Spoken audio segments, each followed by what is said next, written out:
up, buddy? Welcome to the Lifestyle Business Podcast, the only podcast on iTunes guaranteed to decrease your potential for being hired. That's right.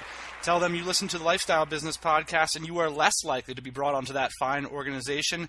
We are the rebels, the revolutionaries, bloggers who use ornate and baroque language to describe our journey to make money outside of the corporate manifold. And in the eternal struggle between coffee and tea, we choose tea. In a perfect world, we'd probably drink yerba mate, but it tastes like crap. But I'm choosing coffee against better judgment, although I did buy tea today to improve my blood circulation and concentration, although Starbucks is delicious. If you stick around to the end of the episode, Ian's going to share with you a travel tip that could save your ass, and I will share with you one tech toy that you need to get off your ass and purchase right now. So we've got a 100% ass-oriented quick tip section. Ian, what's up, brother? What's going on in the news? I am in California. Got some big contracts going on, man. I'm really excited about that. I've been working on those pretty hardcore. So looking to wrap up these contracts. It's probably going to book me up for the next couple months and keep me in California here. Outside of that, we are working on our new auto market product. We should probably have, what do you think, wrapped up and launched in the next few weeks? Yeah, it shouldn't take too long. Probably a month at the latest. Finished all the audio like we planned to do. We met the deadlines, and now we're just in post-production. We'll probably know within the next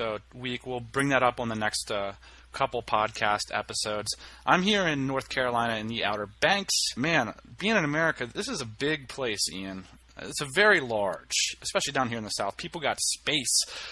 You drinking big gulps and driving around in a Chevy Avalanche over there?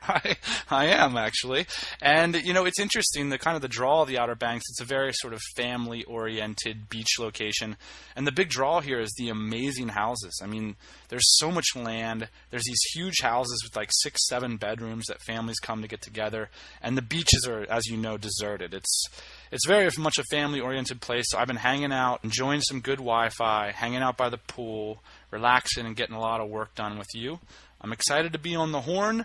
One thing today, this morning, I've sent out emails to all kinds of people that are on our lists, pimping out Virtual Staff Finder, like we talked about on the last episode of the podcast. Talked again to Chris Ducker today. Just an incredible service. Check out outsourcetothephilippines.com/hire if you are interested in hiring your first VA or adding on to your current staff. I truly believe that this is the best way on the market right now to quickly hire an effective home-based virtual assistant. That's the last I'm going to say about it. If you're on our mailing list, you would have heard about it already. You probably are because you're awesome. So let's just move on to the shout section. What do we got? We got 6,000 downloads of this podcast last month. How does that make you feel, Ian? Booyah. That's huge. Yeah, I'm totally pumped about that. So who wants to sponsor the show?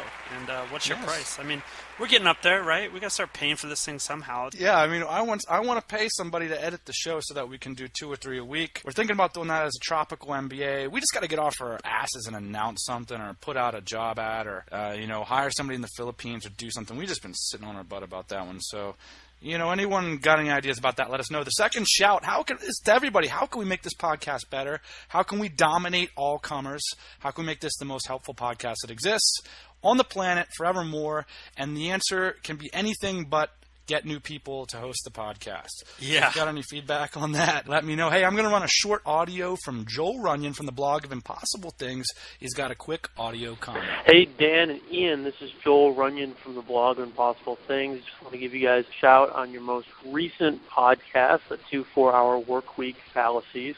I thought you guys made a really, really good point about being passionate about the process and not the product. I thought that was awesome, Dan. Yeah, I just want to give you guys a shout out. I love what you're doing, and you should keep it up because I only really follow 2 podcasts. You guys are one of them. So keep it up, and I'll talk to you soon. Bye. Hey, Joel, thanks a lot for calling in using that number. I love to mix it up with some outsider audio. Joel and I had a little bit of back and forth on last week's blog comments.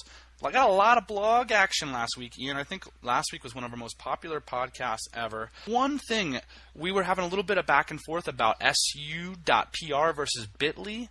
And a little bit of issue about this auto-follow thing. Joel doesn't agree with me that auto-following makes sense. In fact, what he said was that the reason you might want to auto-follow is to increase your profile. Doesn't Dan look cool because he's got 8,000 followers? But we all know that that's really BS, and so it doesn't matter. Right. What ultimately matters, and what I think is valuable about the Tweet Adder software, is that it's a free advertisement, Ian.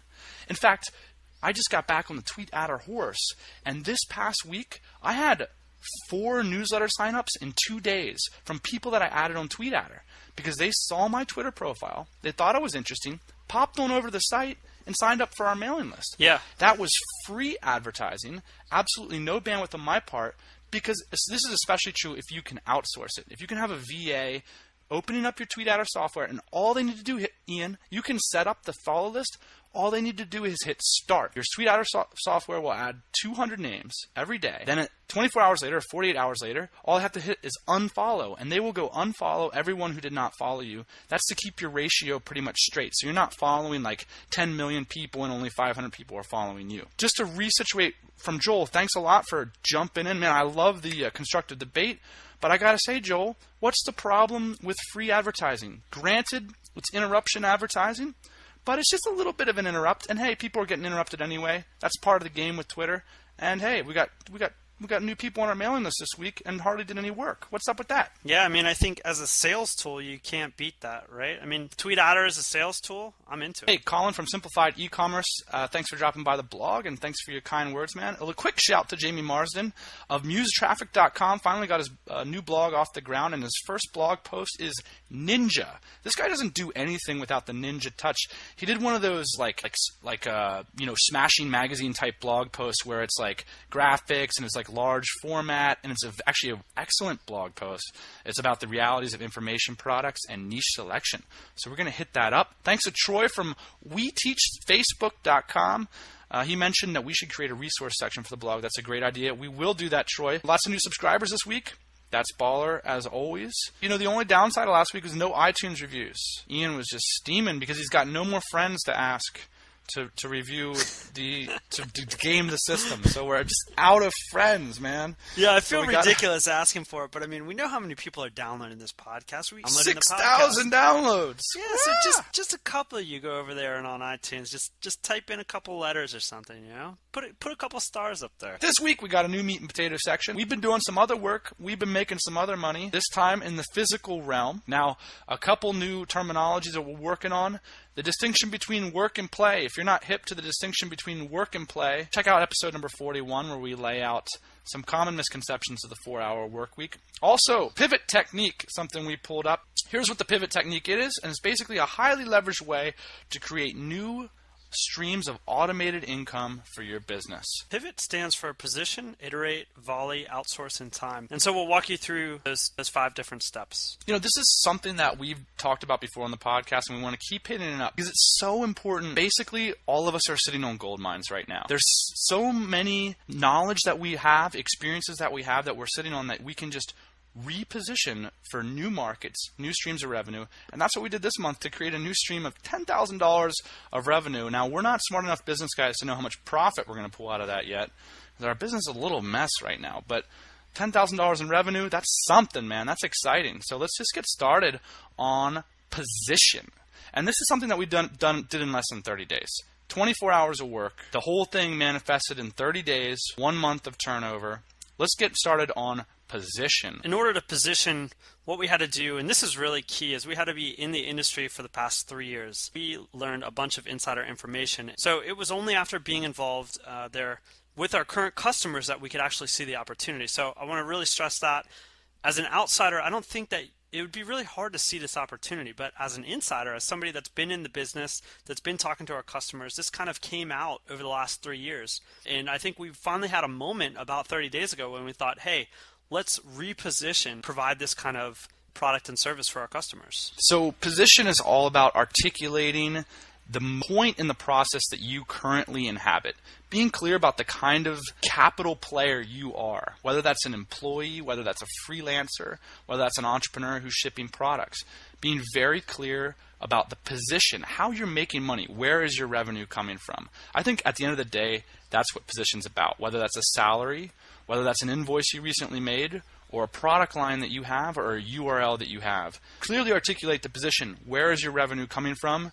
Because that's what you're going to iterate from. Now, iterate is the next step of the pivot technique.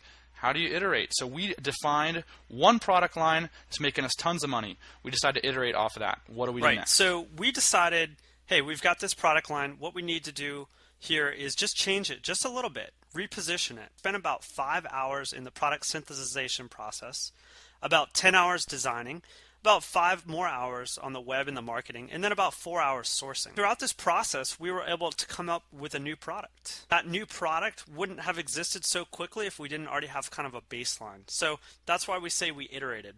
We didn't change the product so radically, but we did change it enough so that it can reach a whole new audience. This isn't something that's data-driven. This isn't something that like we had a huge intuition about or people asking us about. This is totally random. And the reason we went for it is it's highly leveraged.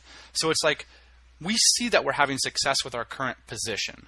And so we decide, why don't we, in a very efficient way, just iterate arbitrarily to see if we can create a new source of revenue. So if you have a widget, what if we did 2 times widget double wide, widget twice as wide? We're not going to market test that. We're just going to spend 24 hours, like you said, 5 hours synthesizing, 10 hours designing, 5 hours of web marketing, and another 4 hours of sourcing. And booyah, you got 24 hours of work for the chance to make a big hit. Let me give you an example. I mean, this happens all the time. So you're sitting at Little Caesars, right? And you sell pizzas. And you're looking in front of you, you got the tray. I don't know who's worked pizza out there. I haven't, but I've seen enough pizza kitchens to know you got a bucket of tomatoes, you got a bucket of cheese, you got a bucket of bread, you got all this stuff. And what does Little Caesars do? They make pizzas. Well, they did a little bit of iterating on their pizza, and what did they come up with? Cheesy bread. Brand new product, same ingredients, right? Let's say you own a dating site right now. You run a dating site. One iteration of that is you could sell that product to the German market. Sell it to a German entrepreneur who can then translate your whole asset and position it to a whole new market. That's just the beginning. Sell it to the Italian market, sell it to the French market. This is one way that you can take your position that's generating cash and iterate it. Another way you could do it is you could reposition your blog content as paid ebook content. You have a position where you're bringing in tons of eyeballs. Why not iterate on that stuff and rock it out, create a new stream of revenue? With our products, we essentially repurpose the content by moving pieces around. A lot of times we'll just come out with a product with a different material. We'll just say, well, what would happen if this is metal now? What happens if we do it in plastic? We're not waiting for someone to knock on our door. This is totally arbitrary a lot of times. It's all about putting it out there and seeing what happens. And that's kind of the beauty of it, because since you've already done all the hard work, it actually doesn't take that much effort. And the potential payoff's huge. So we kind of sit down and we give ourselves time limits on this stuff. Like, we'll pull the team together and say, look, we've got a hunch. We've got a plastic product. Let's take 24 hours and make it metal. Get the ball rolling on that and seeing what happens. So that's the iterative step. Last thing I want to say about Iterate, it's much cheaper than generally coming up with a brand new product. So that's another reason why it's very valuable. Exactly. I mean, and you can see the cheapness in the time spent as well. I mean, you were able to iterate on a complicated product in 24 hours. And so this is great stuff. I mean, imagine if the world didn't have cheesy bread. So iterate is a critical step. So the first step, position. Second step, iterate. Third step, Ian. Third step is Volley. So what you want to do is you want to put up on your site your renderings, your samples. You want to create the initial offer in forms on the site. You want to sell the solution before it's been solved. And we are crazy about this idea, which is pre-selling, or even selling when a product's not even done. And that's exactly what we did here. And the reason you do that, well, there's several reasons. One is to get information about the market, figure out if you're right when you're iterating. Yeah, and you know what? You're selling solutions in the future. Like, when people step up with the cash, that's the moment when you can solve them. I think people are over-focused on having things buttoned up. I think it's just important to get every step of the process out there. For example, this morning I launched my affiliate program with Chris Ducker and offered, in the next week's time to follow up with my ebook. I haven't even sat down and do the editing of the ebook, but I know when that first slew of orders comes through, I'm going to sit down with myself and one of my colleagues is going to help me out, and we're going to sit down with that thing and help the first group of customers out by editing that book. Now, that first group of customers is going to help me iterate to the next level too, because I'm sure that they're going to give me feedback on that book, and we're going to create a better product. But the point is the problem isn't totally buttoned up right now. It's just I'm getting it out there. I'm going to do a volley. I'm going to go back and forth with that market. And to some degree or not, I'm going to solve their problem. And in some ways, Ian, the biggest part of solving a problem is stepping up and saying you're willing to take on the responsibility to do so. Yeah. So if I'm willing to take on the responsibility to let somebody know that I think I can attack their problem, then I've done 90% of the work. Delivery is the last 10%. A great example is Chris Gillibo launched his empire building kit with only 70 of his 365 promised emails completed. Yeah, I love that makes that all story. the sense in the world.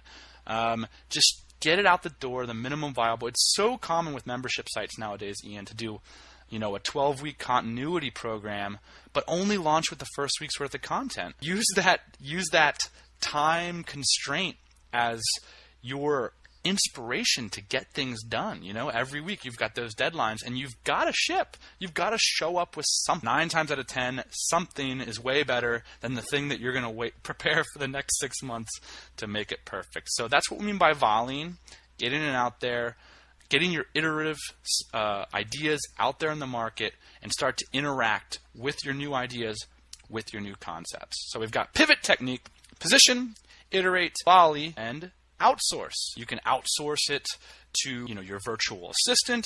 You can outsource it to a firm. You can go to Elance or Odesk. Or, of course, you could personally outsource it to your employees, which I think is what we do a lot of times. Really, when you really start to nail down, you start to deliver these products and they start to make sense, and you've got the idea, because you're interacting with the market, that this is going to work out. How do you blow this thing out? Well, the next step is to outsource. Let me know how you blow this thing out, Ian, once we got a little traction, because we created $10,000 new in revenue this month. We got some hits from some customers. So how did you take this thing to the next level once the customer started talking to you? So I think one of the ways to do that is to create lists. I mean, I love to create lists. Integrate Elance into our workflow. Send out email blasts to potential customers, new and old customers. Really get them engaged in the product as well. So I think... So let's walk through a quick process of how, one of the most successful lists that you ever created, for example. I mean, there's been quite a few, but let me know how you do this thing. This is a pretty cool process you got worked out. So we use Elance a lot. So what you need to do if you want to create a list full of new contacts, which we do quite often to reach vertical markets, is we'll go on Elance and we'll post a job, and each contact, I'd say, probably costs in between 5 and 10 cents. You need to decide whether you want a physical address or an email address or a phone number or all the three. Basically, what you need to do is set the parameters up for the guys on Elance. These guys will essentially create a mailing list for you, and very cheaply. So one of the blasts that we did recently, very targeted group, and because we're doing business-to-business products, a lot of times this is easier. For us, it's just a matter of doing some internet searching and creating a list of 500 to 1,000 contacts. Yeah, I mean, and if you're doing information products, you could create a list of 100 potential affiliates. And the whole idea is you've got to go with these people on Elance with a set of pre-qualified candidates of the quality of which you want them to duplicate. So make sure you do a little bit of the hard yards yourself up front to make sure that the list that they create for you is of the same quality that you need, the quality that you're looking for. Also, at this time, it's the right time to do some PR. So contact media outlets, contact friends that you have in the industry. This is the time that you're going to want to create blast, email blast, or phone call blasts. In terms of PR, this is a great list building technique as well. Not just to go out and find potential sales leads, but to find PR leads. I mean, a little blog called apartmenttherapy.com I didn't know about until it made us thousands of dollars, a couple years ago, Ian. I would have never known about that had the Elance guy not come to me and say, hey, by the way, because I wasn't out there in the marketplace at the time. I just said, hey, here are 5 blogs that do the kind of things that I want to do. How about you go find 500 more. Right. And the second thing about, these lists, Ian, is that we're doing cold calls. We're developing little scripts that are clever, that work. We start to develop our phone presence. The other thing we do is we use Constant Contact, which allows you to upload email addresses and essentially send unsolicited emails, which Aweber doesn't allow you to do. That's just a little bit of the hustle. Sorry. Sometimes you got to put it out there. You try to be cool about it, try to provide some real value to people. But, at the end of the day, you can't wait for everybody to say, yeah, buddy, I'm into what you're doing. We're not the smartest guys on the street. All right, so next one, position, iterate, volley, outsource. And the final thing is time. Yeah. And so I read this great blog article today by the editor of ittybiz.com, and I think they've probably been blogging now for 3 years. They've got a bunch of employees there. She wrote a happy birthday note to ProBlogger.net, and her message was just, don't ever give up. It's amazing talking about a blogger. Like, she's been blogging for 3 years as if that were some kind of long haul. Right. But I think in the blogging world it is, and For us, I think we've been at this, how long have we been at this officially? It might be 3 years now. Yeah. Almost. And it really does feel like 30 in my own mind, and it does feel exhausting. And in some ways, the transformations that we've made personally and in our organization are so huge. I mean, from going literally like to doing basic Photoshop elements to like having one product on each site to now having so many moving parts that like there are certain employees that work for us that I haven't spoken with for 2 weeks. The scale to which the ways in which our organization has changed has been incredible. This isn't part of the technique, but it's just the idea of being consistently after it day after day. That's really where success is going to come from, is that you have to keep going over the long term. We were really shaky on this product. I mean, people would call up and email us, and we had just about as much information as was posted on our website, which wasn't very much. So, in terms of really knowing what we were talking about, we weren't doing so hot. But what we were doing was getting an idea of what the market interest was for this kind of product. And then we could start to figure out, okay, how much time should we start to develop into this product? And so today we're delivering about 2 to 3 quotes per day for this very high-end product. We're landing an average of about 25% of those quotes, which is pretty good considering that I think our price is still off in the market, and I still think that we're kind of talking about what we don't know about. We hope to increase our conversion rates as we streamline our costs and process, but really that's just going to take time. That's going to take us being into this new business a little bit longer, and it's just organic. I want to stress how important it is that you think about a lot of this stuff as long-term goals and long-term process. What we started here in the first 24 hours is the beginning of the next 5 years. So if you can imagine that. It's interesting, part of the a lot of people are going to think, all right, the pivot technique, that's clever. We've heard about it before from you guys. Part of this is us re-reminding ourselves where our cash comes from and how we should be dedicating our time. I mean, essentially, we've taken a lot of new shots in the dark lately, and I think what we found ourselves doing is taking huge amounts of payroll and putting it after long shots rather than taking a step back and defining our position. Where is our revenue coming from? How can we iterate on it and immediately start to volley with our market, outsource it to get tons of leveraged, very affordable labor, developing huge lists of potential interests or customers, and then letting the old father time come in and let that stuff play out over the long haul. But getting that hard work done in the first 24 hours. Yeah. I think, and that's what we're going to start to do here. I mean, we need to readjust in our business because I feel like we've taken some shots in the dark. Things haven't really panned out. On the other hand, we've got these products that are making so much revenue for us, really taking stake of our position and finding ways to iterate based on them. I think it is a great strategy, and one I think we've benefited off in the past. I don't see any reason to keep that going, keep things growing exponential. Another thing you mentioned about time is how this stuff plays out over the course of 5 years. How does $10,000 a month play out in your business over the course of 5 years? Well, that could be enough to fund another very talented employee. What would that employee do for you over the next 5 years? And it's interesting. Like, what if we wouldn't have done that? What if we would have taken a shot in the dark and it didn't pan out? So it's very interesting to see how these things start to build up and stack up over time and sort of become exponential. Time's powerful, man. You look at it in the market, you look at it in your savings account. Time is the most powerful factor at play here. So, get things done in 24 hours. And like you said, why innovate when you can just imitate your own damn self and take what you've already done, iterate that stuff, and try to make new streams of revenue. Thanks for sticking around for the meat and potatoes. Let's move on to the quick tips, tricks, and or funny jokes section. Ian, quick tip section. What do you got for us? I got a travel hack that I've been using for quite some time. This trip to Bali reminded me of what I do. Generally, you're traveling with some really important paperwork, credit cards, passport, maybe phone numbers back home to mom. And like we experienced about 3 hours before my flight leaving Bali, I didn't know where my passport was. Big problem. Well, I think this can be pretty easily solved by photocopying all of your important documents before you take off. So I really recommend this for everybody to do, even when they're not traveling. But I have a couple pieces of paper that have the fronts and backs of my credit card, my driver's license, and my passport photocopied. So if I do lose those important documents when I'm traveling. I can still use my credit cards or cancel my credit cards because a lot of time the phone number's on the back there. You lose your credit card, how do you call your credit card company? I think this is a pretty valuable tip for travelers. I'm sure a lot of people out there do this, but I just wanted to share it and say it has actually saved me before. So I recommend photocopying all your important stuff before you hop on a flight. Hey, I've got this is a travel hack, but I think it applies to all serious entrepreneurs. And I'm going to make a sales pitch for a little device that I think everyone should buy. And just off the top of my head, Ian, I am going to put this in the resources section that old Troy suggested we put up. And also, I'm going to see if we can hook ourselves up with a little affiliate link for this product. So if you do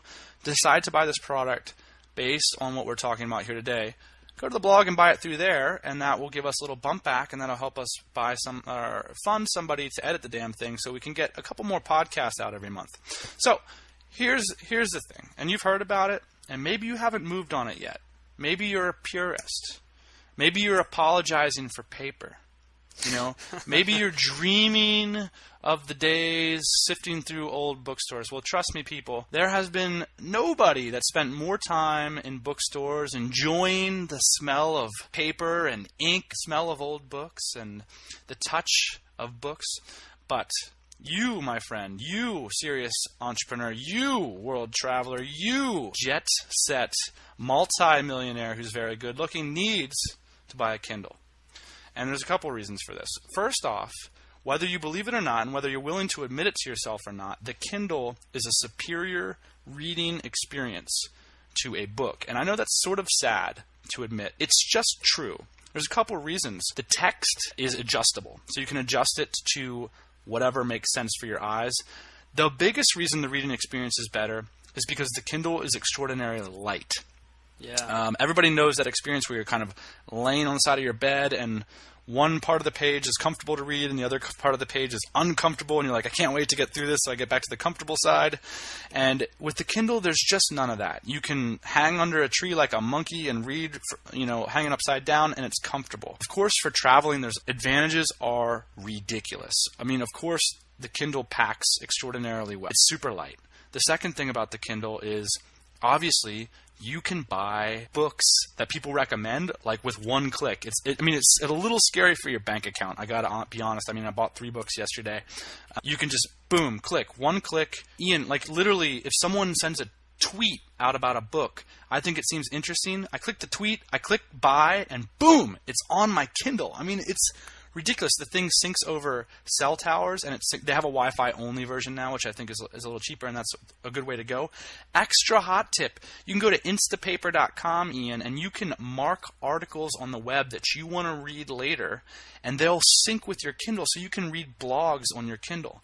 Now, there's an extra reason why you'd want the Kindle over top of something like the iPad or just using Kindle app on your iPhone, and the reason is that Kindle is a 100% independent experience. And for entrepreneurs, there is no replacement for the power of books, Ian. Yes, Books sir. are still the most powerful means for having you meditate deeply on concepts that can really change who you are. Books, to me, are such an important part of becoming an entrepreneur, such an important part of personal development. And it's really where all the baller jams are at still, man. Yep. You can't get this stuff from movies. And the cool thing about the Kindle is, man, you can't click over to TweetDeck. There's no TweetDeck on the Kindle. 100% focused. You can't click back over to your email account, man. You have to read that book. And I think that's something that's really powerful about the Kindle. So I know there's a lot of purists out there in the audience thinking, man, I could never go away from books. Well, obviously for travelers, just something like 5 years ago, being in a place like Southeast Asia and someone says, hey, get Richard Branson's book, and hey, you can't find it, Right. Well, now it's one click away. It's a better reading experience. You can take notes on the thing. The only exception is reference books. There's still room for reference books out there in the marketplace. But I got to tell you, Kindle is the Windle. It's the baller shit. If you don't have a Kindle yet, man, you just got to get on it because you got to be a reader. You got to be on it. You got to be a reader. You can't listen to podcasts and get what you... There's no podcast that's going to make up for the books, man, unless you're going to get an audiobook. I'll give you with the audiobook. If you want to do audiobooks, audible.com. More power to you.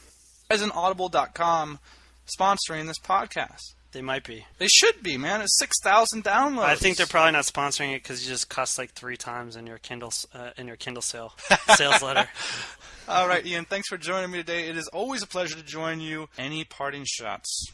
Have a nice time at dinner with your family. I'll be eating with my cat here in the next few minutes. Excellent, man. Talk to you soon. Bye. Hey, everybody. Thanks for listening. Don't be shy. We've got a mailing list, lifestylebusinesspodcast.com. Go there, get yourself signed up, and we'll keep you up to date on everything